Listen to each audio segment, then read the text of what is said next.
दोस्तों, आज गुजरात और दिल्ली के बीच आईपीएल का एक बेहद ही रोमांचक मैच खेला गया।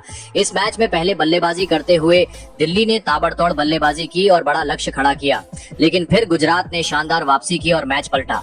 लेकिन अंत में जो हुआ उसने सभी को हैरान कर दिया। जी हाँ, इस वीडियो में हम आपको इस रोमांचक मैच की पूरी हाइलाइट्स बताएंगे, तो वीडियो को अंत तक जरूर देखें। और अगर आपको भी ये मैच पसंद आया हो तो वीडियो को एक लाइक जरूर करें। इस वीडियो का लाइक टारगेट है 1000 लाइक्स। दोस्तों, आईपीएल 2025 का 35वां मुकाबला खेला गया अहमदाबाद के नरेंद्र मोदी स्टेडियम में, जो गुजरात का घरेलू मैदान है। इस हाई वोल्टेज मुकाबले की शुरुआत से ही रोमांच चरम पर था। टॉस का सिक्का उछला और गुजरात के कप्तान शुभमन गिल की किस्मत ने साथ दिया। उन्होंने बिना किसी हिचकिचाहट के पहले गेंदबाजी का फैसला किया। शायद रणनीति ये थी कि घरेलू परिस्थितियों का फायदा उठाते हुए दिल्ली को कम स्कोर पर रोक दिया जाए, लेकिन दिल्ली कैपिटल्स की ओपनिंग जोड़ी ने गुजरात के इन इरादों को पूरी तरह ध्वस्त कर दिया। अभिषेक पोरेल और करुण नायर की सलामी जोड़ी क्रीज पर उतरी और शुरुआत से ही आक्रामक तेवर दिखाए। पहले ही ओवर में अनुभवी तेज गेंदबाज मोहम्मद सिराज की बुरी तरह खबर ली गई। पोरेल ने सिराज के पहले ओवर में धमाकेदार अंदाज में बल्लेबाजी करते हुए 2 जोरदार चौके और एक शानदार छक्का जमाया। सिर्फ एक ओवर में दिल्ली ने 16 रन ठोक दिए। हालांकि दिल्ली की ये रफ्तार ज्यादा देर नहीं चली। स्कोर जब 23 रन तक पहुंचा, तभी अरशद खान ने अभिषेक पोरेल को चलता कर दिया। ये विकेट गुजरात के लिए एक तोहफा साबित हुआ, क्योंकि पोरेल ने लो फुल टॉस गेंद पर जोरदार शॉट तो मारा, लेकिन सीधा मोहम्मद सिराज के हाथों में थमा दिया, जो मिड ऑन पर खड़े थे। पोरेल ने 9 गेंदों में 18 रनों की तेज तर्रार पारी खेली। इसके बाद क्रीज पर आए राहुल और उन्होंने आते ही दिखा दिया कि वो भी दिल्ली की रफ्तार को थमने नहीं देंगे। तीसरे ओवर में सिराज एक बार फिर गेंदबाजी के लिए आए, लेकिन राहुल ने उन्हें करारा जवाब दिया। पहले एक शानदार चौका, फिर अगली गेंद पर छक्का जड़ दिया।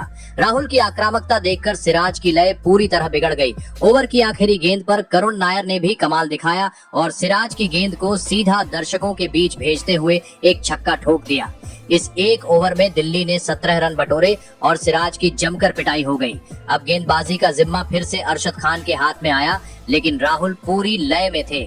चौथे ओवर की लगातार 2 गेंदों पर राहुल ने शानदार चौके जमाए, एक स्क्वायर कट और एक कवर ड्राइव, दोनों देखने लायक थे। इस ओवर के साथ ही दिल्ली ने सिर्फ 4 ओवर में 50 रन पूरे कर लिए थे, यानी पावर प्ले की शुरुआत विस्फोटक हो चुकी थी।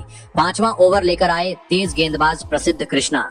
राहुल ने ओवर की पहली ही गेंद पर एक और चौका जमाया और ऐसा लगा कि वो दिल्ली की पारी को अगले गियर में डाल देंगे, लेकिन ओवर की चौथी गेंद पर कृष्णा ने राहुल को एलबीडब्ल्यू आउट कर दिया। गुजरात को मिली दूसरी बड़ी सफलता। केएल राहुल ने केवल 14 गेंदों में 28 रनों की धमाकेदार पारी खेली, जिसमें 4 चौके और एक छक्का शामिल था। उनका विकेट 58 रन के स्कोर पर गिरा, लेकिन तब तक दिल्ली ने पावर प्ले में काफी नुकसान कर दिया था। राहुल के आउट होने के बाद क्रीज पर आए कप्तान अक्षर पटेल, जो अब टीम को स्थिरता देने के साथ साथ रणगति को बनाए रखने की जिम्मेदारी संभालने वाले थे। छठे ओवर में एक बार फिर करुण नायर का बल्ला गरजा। गेंदबाजी कर रहे थे अरशद खान और करुण ने उन्हें कोई रहम नहीं दिखाया। पहले एक खूबसूरत चौका मारा, जो कवर क्षेत्र से बिजली की रफ्तार से बाउंड्री पार गया। फिर अगली ही गेंद पर एक शानदार छक्का लगाया। गेंद हवा में ऊंची गई और सीधा दर्शकों के बीच जाकर गिरी। करुण नायर ने एक बार फिर दिखा दिया कि वो कैसे मैच का रुख पलट सकते हैं, लेकिन इन धमाकेदार शॉट्स के बाद दिल्ली की रन गति थोड़ी धीमी हो गई। 7वां और 8वां ओवर बिना किसी बड़ी बाउंड्री के निकल गया। गुजरात के गेंदबाजों ने सधी हुई लाइन लेंथ से रन रोकने की रणनीति अपनाई और उसमें कुछ हद तक सफल भी रहे। अक्षर और करुण दोनों ही बल्लेबाज समझदारी से खेल रहे थे, लेकिन अब गेंदबाजी पर नियंत्रण सा आता दिख रहा था। 9वां ओवर दिल्ली के लिए फिर से घटनाओं से भरपूर रहा। प्रसिद्ध कृष्णा गेंदबाजी के लिए आए और ओवर की पहली ही गेंद पर करुण नायर ने उन्हें कड़क चौका जड़कर शुरुआत की। गेंद ऑफ स्टंप के बाहर थी और करुण ने उसे पॉइंट की दिशा में बखूबी थमा दिया, लेकिन अगली ही गेंद पर करुण नायर एक गलती कर बैठे। प्रसिद्ध की शॉट गेंद को पुल करने गए, लेकिन टाइमिंग चूक गए और गेंद सीधा हवा में चली गई। मिड विकेट पर खड़े अरशद खान ने एक शानदार कैच लपका और करुण को पवेलियन वापस भेज दिया। करुण ने 18 गेंदों में 31 रनों की अहम और तेज पारी खेली, जिसमें कुछ बेहतरीन स्ट्रोक्स भी शामिल थे, लेकिन उनका विकेट ऐसे समय पर गिरा जब टीम को उनसे एक लंबी पारी की उम्मीद थी। करुण के आउट होते ही मैदान पर उतरे ट्रिस्टन स्टब्स और आते ही उन्होंने अपना इरादा जता दिया। उनकी दूसरी ही गेंद पर उन्होंने एक शानदार चौका जड़ दिया, जिससे स्पष्ट हो गया कि दिल्ली की आक्रामक बल्लेबाजी अभी थमी नहीं है। इसी ओवर में दिल्ली ने 100 रन पूरे कर लिए और पारी एक बार फिर रफ्तार पकड़ती दिखी। स्टब्स और अक्षर पटेल अब पारी को संभालने के साथ साथ बड़े शॉट्स के लिए तैयार थे। करुण नायर के आउट होने के बाद क्रीज पर कप्तान अक्षर पटेल और ट्रिस्टन स्टब्स की जोड़ी जमी। दोनों खिलाड़ियों ने शुरुआत में जरूर संभल कर खेला, लेकिन जैसे जैसे ओवर आगे बढ़ते गए उनका आत्मविश्वास भी नजर आने लगा। गुजरात के गेंदबाजों ने इस फेज में ज्यादा बाउंड्री नहीं दी। 11वें से 13वें ओवर तक का समय कुछ शांत बीता। दिल्ली की टीम बाउंड्री के लिए संघर्ष करती रही, लेकिन अच्छी बात यह थी कि विकेट नहीं गिरे। अक्षर और स्टब्स की जोड़ी ने सिंगल डबल से स्कोर को लगातार आगे बढ़ाया, जिससे दबाव गेंदबाजों पर बना रहा। फिर आया 14वां ओवर और खेल की तस्वीर बदल गई। गुजरात ने राशिद खान को गेंद सौंपी, जो टीम के सबसे भरोसेमंद गेंदबाज हैं, लेकिन इस बार बल्लेबाज पूरी तैयारी के साथ उतरे थे। पहले अक्षर पटेल ने एक शानदार छक्का लॉन्ग ऑन की दिशा में जड़ दिया, फिर ट्रिस्टन स्टब्स ने भी अपनी ताकत दिखाई और राशिद को लॉन्ग ऑफ पर ऊंचा छक्का जड़ा। इस ओवर में न सिर्फ रनगति तेज हुई, बल्कि अक्षर और स्टब्स की अर्धशतकीय साझेदारी भी पूरी हो गई। हालांकि इसी ओवर में राशिद खान को एक सुनहरा मौका भी मिला। स्टब्स का आसान कैच उनके हाथ में आया, लेकिन वो उसे लपक नहीं सके। स्टब्स को जीवन दान मिल गया, जो दिल्ली के लिए बहुत बड़ा फायदा साबित हो सकता था। लेकिन अगला ओवर यानी 15वां ओवर दिल्ली के लिए उतना शुभ साबित नहीं हुआ। मोहम्मद सिराज गेंदबाजी के लिए आए और उन्होंने आते ही बाजी पलट दी। ओवर की चौथी गेंद पर स्टब्स ने रिवर्स स्कूप खेलने की कोशिश की, एक चालाक लेकिन जोखिम भरा शॉट। सिराज की गेंद फुल लेंथ पर थी और स्टब्स टाइमिंग में चूक गए। गेंद हवा में उठ गई और फील्डर ने कोई गलती नहीं की। ट्रिस्टन स्टब्स का विकेट गिर गया और इस बेहतरीन साझेदारी का अंत हो गया।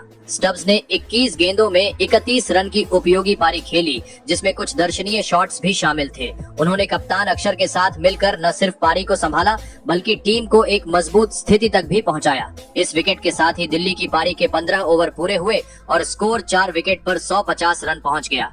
रन रेट शानदार थी, विकेट हाथ में थे और कप्तान अक्षर पटेल अब भी क्रीज पर डटे हुए थे। अगले 5 ओवरों में टीम के पास एक और विस्फोटक फिनिश का शानदार मौका था, जिससे स्कोर 200 के पार भी जा सकता था। 16वां ओवर फेंकने आए अरशद खान और आशुतोष ने बिना वक्त गंवाए अपने इरादे जाहिर कर दिए। पहले एक जोरदार चौका, फिर एक गगनचुंबी छक्का जड़ते हुए उन्होंने बता दिया कि वो सिर्फ टिकने नहीं, रन बरसाने आए हैं। दिल्ली के फैंस के चेहरे खिल उठे, क्योंकि एक और विस्फोटक बल्लेबाज मैदान पर अपने रंग में आता दिख रहा था। इसके बाद 17वें ओवर की शुरुआत हुई मोहम्मद सिराज से और पहली ही गेंद पर दिल्ली को एक और जीवनदान मिला। इस बार फिर से राशिद खान ने अक्षर पटेल का कैच छोड़ दिया। ये इस पारी में उनका दूसरा ड्रॉप था और दोनों ही मौकों पर उन्होंने सेट बल्लेबाज को बचा दिया। ये गलती गुजरात को भारी पड़ सकती थी। ओवर की आखिरी गेंद पर आशुतोष ने चौका जड़कर गुजरात के घाव पर नमक छिड़कने का काम किया, लेकिन अगले ओवर में दिल्ली को बड़ा झटका लगा। 18वें ओवर की दूसरी गेंद पर प्रसिद्ध कृष्णा ने कप्तान अक्षर पटेल को विकेट कीपर जोस बटलर के हाथों कैच करवा दिया। अक्षर ने 32 गेंदों पर 39 रन की धैर्यपूर्ण और उपयोगी पारी खेली। इसी ओवर की अगली ही गेंद पर विप्रज निगम बल्लेबाजी के लिए आए, लेकिन पहली ही गेंद पर बटलर ने एक और शानदार डाइव लगाकर उनका कैच लपक लिया। दिल्ली को झटका पर झटका लग रहा था। स्कोर 173 पर पहुंचा और 6 विकेट गिर चुके थे, लेकिन आशुतोष शर्मा ने हार नहीं मानी। ओवर की चौथी और 5वीं गेंद पर उन्होंने लगातार 2 गगनचुंबी छक्के जड़े और मैच का पूरा माहौल बदल डाला। फिर 19वां ओवर फेंकने आए अनुभवी ईशांत शर्मा और उन्होंने फिर से दिल्ली की रफ्तार पर ब्रेक लगाया। उन्होंने 19वें ओवर में मात्र 6 रन दिए और साथ में डोनोवन फेरेरा का विकेट भी चटका दिया, जो बतौर इम्पैक्ट प्लेयर कुछ खास नहीं कर पाए। दिल्ली को एक और झटका लगा, लेकिन रन बोर्ड पर 200 के करीब पहुंचने की उम्मीद अब भी जिंदा थी। आखिरी ओवर की जिम्मेदारी साई किशोर को दी गई। उन्होंने पहले 4 गेंदों में केवल 4 रन दिए और दबाव बढ़ा दिया, लेकिन 5वीं गेंद पर उन्होंने आशुतोष शर्मा को कैच आउट करवा दिया। आशुतोष ने सिर्फ 19 गेंदों पर 37 रन की धमाकेदार पारी खेली और अपनी टीम को मजबूत स्थिति में पहुंचाया। आखिरी गेंद आई और कुलदीप यादव ने गेंद को बखूबी समझा और एक शानदार चौका जड़कर दिल्ली के स्कोर को 200 के पार पहुंचा दिया। दिल्ली कैपिटल्स ने अपने 20 ओवरों में 8 विकेट खोकर 203 रन बनाए, जो एक बेहतरीन टोटल था। गुजरात की ओर से सबसे सफल गेंदबाज रहे प्रसिद्ध कृष्णा, जिन्होंने अपने 4 ओवर में 4 महत्वपूर्ण विकेट झटके। 204 रनों को हासिल करने के लिए कप्तान शुभमन गिल और लगातार शानदार प्रदर्शन कर रहे साई सुदर्शन ओपनिंग करने उतरे थे। पहला ओवर मिचेल स्टार्क ने डाला और शुरुआत से ही उन्होंने सटीक लाइन लेंथ के साथ गुजरात के ओपनरों को बांध कर रखा। पहली 5 गेंदों पर सिर्फ 4 रन ही आए, लेकिन ओवर की आखिरी गेंद पर साई सुदर्शन ने गजब का टाइमिंग दिखाते हुए एक शानदार चौका जड़ा। फिर दूसरे ओवर में गेंदबाजी करने आए मुकेश कुमार और पहली ही गेंद पर कप्तान शुभमन गिल ने ऑफ साइड में क्लासिक ड्राइव लगाकर चौका बटोरा। ऐसा लगा कि गिल लय में आते जा रहे हैं, लेकिन ओवर की 5वीं गेंद पर मैच ने एक चौंकाने वाला मोड़ लिया। गिल और सुदर्शन के बीच तालमेल की कमी दिखी और गिल एक ऐसा रन लेने दौड़ पड़े जो कभी था ही नहीं। करुण नायर ने शानदार फुर्ती के साथ गेंद उठाई और सीधा कीपर के छोर पर डायरेक्ट हिट किया। गिल भागते भागते बीच में रुके और निराशा के साथ पैवेलियन की ओर लौटे। उन्होंने महज 7 रन बनाए और गुजरात को शुरुआती झटका लग गया। अब क्रीज पर आए विस्फोटक बल्लेबाज जोस बटलर और उन्होंने आते ही अपनी मौजूदगी का ऐलान कर दिया। दूसरी ही गेंद पर उन्होंने जोरदार चौका जड़कर साफ कर दिया कि वो इस लक्ष्य को हासिल करने आए हैं, सिर्फ टिकने नहीं। तीसरे ओवर की जिम्मेदारी संभाली मिचेल स्टार्क ने। साई सुदर्शन ने उन्हें बिल्कुल भी सम्मान नहीं दिया। उन्होंने लगातार 2 गेंदों पर 2 क्लासिक चौके जड़े, एक कवर के ऊपर से और दूसरा मिड विकेट की दिशा में। स्टार्क थोड़े झल्लाए हुए दिखे और उन्होंने साई सुदर्शन को मनकडिंग की चेतावनी भी दी, जो कि मैदान पर तनाव बढ़ाने वाली बात थी। चौथे ओवर में गेंद थामी अक्षर पटेल ने। पहली ही गेंद पर साई सुदर्शन ने उन्हें कदमों का इस्तेमाल करते हुए लॉन्ग ऑन पर लंबा छक्का जड़ दिया। ये शॉट न केवल रन गति को तेज कर गया, बल्कि दिल्ली के गेंदबाजों पर दबाव भी बढ़ा गया। फिर इसी ओवर की तीसरी गेंद पर बटलर ने अक्षर की गेंद पर शानदार चौका जड़ दिया और गुजरात की पारी तेजी से गति पकड़ने लगी। अब बारी थी 5वें ओवर की और गेंदबाज थे युवा विप्रज निगम। बटलर ने कोई दया नहीं दिखाई। उन्होंने इस ओवर की शुरुआत ही बैक टू बैक छक्कों के साथ की, पहला मिड विकेट के ऊपर से और दूसरा सीधे साइड स्क्रीन की ओर। 5 ओवर समाप्त होने तक गुजरात टाइटंस का स्कोर 50 रन पार कर चुका था। हालांकि एक विकेट गिर चुका था, लेकिन रन गति बेहद संतुलित और आक्रामक थी। गुजरात टाइटंस की पारी अब तेज रफ्तार पकड़ चुकी थी। शुरुआती झटके के बाद साई सुदर्शन और जोस बटलर की जोड़ी ने पारी को बखूबी संभाल लिया था और अब वो रन गति को भी बढ़ाते नजर आ रहे थे। छठा ओवर गुजरात के लिए खास रहा। मुकेश कुमार की गेंदबाजी पर साई सुदर्शन ने अपना पुराना आत्मविश्वास दिखाया और लगातार 2 शानदार चौके जड़कर बटलर के साथ 50 रनों की साझेदारी पूरी कर ली। हालांकि दिल्ली के कप्तान अक्षर पटेल ने अगला ओवर खुद संभाला और अपनी अनुभवी गेंदबाजी से रन गति पर ब्रेक लगाया। उन्होंने 7वें ओवर में बेहद कसी हुई लाइन लेंथ के साथ सिर्फ 6 रन ही खर्च किए। फिर आया 8वां ओवर, जिसे डालने आए स्टार स्पिनर कुलदीप यादव। साई सुदर्शन, जो अब तक काफी सहज दिख रहे थे, उन्होंने कुलदीप की गेंद को डीप मिड विकेट की दिशा में खेलने की कोशिश की, लेकिन गेंद हवा में ज्यादा चली गई। फील्डर ने कोई गलती नहीं की और साई सुदर्शन 21 गेंदों में 36 रन बनाकर आउट हो गए। इस अहम साझेदारी के टूटने से गुजरात को 74 रन के स्कोर पर दूसरा झटका लगा। ये विकेट दिल्ली के लिए गेम में वापसी का संकेत था। साई के आउट होने के बाद क्रीज पर आए वेस्ट इंडीज के पावर हिटर शेरफेन रदरफोर्ड। हालांकि कुलदीप यादव ने अपने इस ओवर में केवल 2 रन ही खर्च किए और एक महत्वपूर्ण विकेट भी झटका। 9वां ओवर लेकर आए युवा गेंदबाज विप्रज निगम। बटलर अब तक काफी सेट हो चुके थे और उन्होंने इस ओवर की पहली गेंद पर शानदार छक्का जड़कर अपना इरादा साफ कर दिया। गेंद बल्ले से टकराते ही सीधा दर्शकों के बीच जा गिरी। ये शॉट बटलर की क्लास और उनके आत्मविश्वास को दर्शा रहा था। गुजरात के डगआउट में एक बार फिर से जोश लौटता दिखा। 10वां ओवर एक बार फिर कुलदीप यादव ने डाला, लेकिन इस बार रदरफोर्ड ने भी अपनी ताकत दिखानी शुरू कर दी। उन्होंने कुलदीप की एक गेंद पर काफी खूबसूरत चौका जड़ा, जो सीधा एक्स्ट्रा कवर के ऊपर से निकल गया। इस ओवर में कुलदीप को पहली बार थोड़ी मार पड़ी। जब 10 ओवर समाप्त हुए, तब गुजरात टाइटंस का स्कोर था 94 रन पर 2 विकेट। लक्ष्य अभी भी 110 रन दूर था। गुजरात टाइटंस की पारी अब उस मोड़ पर थी जहां से मैच का रुख पूरी तरह से बदल सकता था। टीम को अच्छी शुरुआत तो मिल चुकी थी, लेकिन अब बीच के ओवरों में लय बनाए रखना और रन गति को बरकरार रखना अहम था। इस चुनौती के बीच दिल्ली कैपिटल्स के युवा गेंदबाज विप्रज निगम ने 11वां ओवर डाला, जिसमें उन्होंने बेहद कसी हुई गेंदबाजी की और सिर्फ 4 रन ही खर्च किए। इस ओवर ने दिल्ली को थोड़ी राहत जरूर दी, लेकिन गुजरात की रणनीति अब धीरे धीरे अगले गियर में जाने की थी।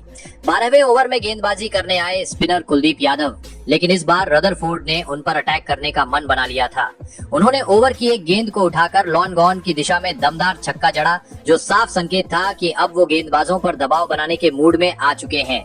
इसके बाद आया 13वां ओवर, जिसे डालने आए अनुभवी मोहित शर्मा। गुजरात के लिए ये ओवर बेहद खास साबित हुआ। रदरफोर्ड ने इस ओवर की शुरुआत करते हुए लगातार 2 गेंदों पर 2 दमदार छक्के जड़ दिए। पहली गेंद को मिड विकेट की दिशा में तो दूसरी को सीधे बैक साइड पर भेज दिया। इसी ओवर में जोस बटलर ने भी कमाल कर दिया। उन्होंने एक शानदार चौका जड़ते हुए महज 32 गेंदों में अपनी 50 पूरी की। ये इस सीजन में बटलर की तीसरी अर्धशतक थी। बटलर की पारी में जिस तरह का संतुलन और स्ट्रोक प्ले देखने को मिला वो वाकई लाजवाब था। साथ ही रदरफोर्ड के साथ उनकी साझेदारी ने 50 रन का आंकड़ा पार कर लिया। अब दोनों बल्लेबाज पूरी लय में थे और उन्होंने गियर बदल दिया। एक के बाद एक चौके छक्के मैदान में गिरने लगे। दिल्ली के गेंदबाजों के लिए अब नियंत्रण बनाए रखना मुश्किल हो रहा था। कप्तान अक्षर पटेल को विकेट की तलाश थी, इसलिए उन्होंने 15वें ओवर के लिए गेंद मिचेल स्टार्क को थमाई, जो आमतौर पर डेथ ओवरों में अपना जलवा दिखाते हैं। लेकिन इस बार स्टार्क के ओवर में उल्टा ही हो गया। ओवर की शुरुआत 3 लगातार वाइड यॉर्कर गेंदों से हुई, लेकिन बटलर जैसे अनुभवी बल्लेबाज ने इन गेंदों को भी बखूबी खेला और तीनों पर लगातार 3 चौके जड़ दिए। गेंदें वाइड थीं, लेकिन बटलर ने अपने शानदार फुटवर्क और टाइमिंग से उन्हें सीमा रेखा पार पहुंचा दिया। ओवर की चौथी गेंद फुल थी, जिस पर भी बटलर ने बेजोड़ चौका जड़ दिया। इसके बाद 5वीं गेंद शॉर्ट थी और उस पर भी बटलर ने चौका लगाने में कोई चूक नहीं की। हालांकि ये शॉट सीधा फील्डर के हाथों में गया, लेकिन विप्रेश निगम ने ये कैच छोड़ दिया, जिससे दिल्ली को एक और बड़ा नुकसान झेलना पड़ा। इस ओवर में कुल 20 रन आए और ये ओवर गुजरात के लिए मैच का टर्निंग पॉइंट बन गया। एक तरफ बटलर रनों की बारिश कर रहे थे, वहीं रदरफोर्ड भी उनके साथ कदम से कदम मिलाकर खेल रहे थे। मैच अब पूरी तरह गुजरात की पकड़ में आता दिख रहा था और दिल्ली को अब चमत्कार की जरूरत थी। अब आखिरी के 5 ओवर में सिर्फ 46 रन की दरकार थी। जोस बटलर और रदरफोर्ड क्रीज पर जमे हुए थे और दोनों ने मिलकर दिल्ली की गेंदबाजी पर जोरदार हमला बोल दिया था। बटलर, जो पहले ही अर्धशतक जमा चुके थे, अब और भी आक्रामक हो चुके थे। वहीं दूसरी ओर रदरफोर्ड ने भी गियर बदल लिया था और दोनों एक के बाद एक शानदार शॉट्स लगाकर रणगति को बेहद आसान बना रहे थे। 17वें ओवर में इन दोनों ने अपनी साझेदारी को और मजबूती दी और 100 रनों की पार्टनरशिप पूरी कर ली। ये साझेदारी उस वक्त आई जब टीम को सबसे ज्यादा जरूरत थी और दोनों ने बिना किसी घबराहट के अपनी भूमिका निभाई। अब अंतिम 2 ओवरों में सिर्फ 15 रन की जरूरत थी। गुजरात की जीत अब बस कुछ स्ट्रोक्स की दूरी पर थी। दिल्ली के गेंदबाजों के पास ना तो रणनीति बची थी और ना ही आत्मविश्वास। इसके बाद 19वें ओवर में मैच पलटा। ये ओवर डाल रहे थे मुकेश कुमार। पहली 4 गेंदों पर उन्होंने सिर्फ 4 रन दिए, जिस वजह से दबाव गुजरात पर आ गया। जिसके बाद 5वीं गेंद पर रदरफोर्ड बड़ा शॉट खेलने गए और कैच आउट हो गए। रदरफोर्ड ने 34 गेंदों में 43 रन बनाए। फिर आखिरी गेंद पर नए बल्लेबाज राहुल टेवातिया ने सिंगल लिया। इस ओवर में मुकेश ने सिर्फ 5 रन दिए। अब मैच रोमांचक हो गया था, क्योंकि आखिरी ओवर में 10 रन चाहिए थे। आखिरी ओवर कर रहे थे मिचेल स्टार्क, स्ट्राइक पर थे तेवातिया। पहली गेंद स्टार्क ने यॉर्कर मिस किया और तेवातिया ने कोई गलती नहीं की और एक जबरदस्त छक्का जड़ दिया। अब 5 गेंदों में सिर्फ 4 रन चाहिए थे। दूसरी गेंद स्टार्क की गेंद सटीक यॉर्कर थी, लेकिन गेंद तेवतिया के इनसाइड एज को लगकर सीधे 4 रनों के लिए चली गई और इस तरह गुजरात ने इस मैच को 7 विकेट से जीत लिया। बटलर 55 गेंदों में 97 रन बनाकर नाबाद रहे। सिर्फ 3 रन से वो शतक से चूक गए। वही तेवातिया ने 3 गेंदों में 11 रन बनाए। तो दोस्तों, आपके हिसाब से दिल्ली की इस हार की वजह क्या है और गुजरात की इस जीत का हीरो कौन है? कमेंट जरूर करें।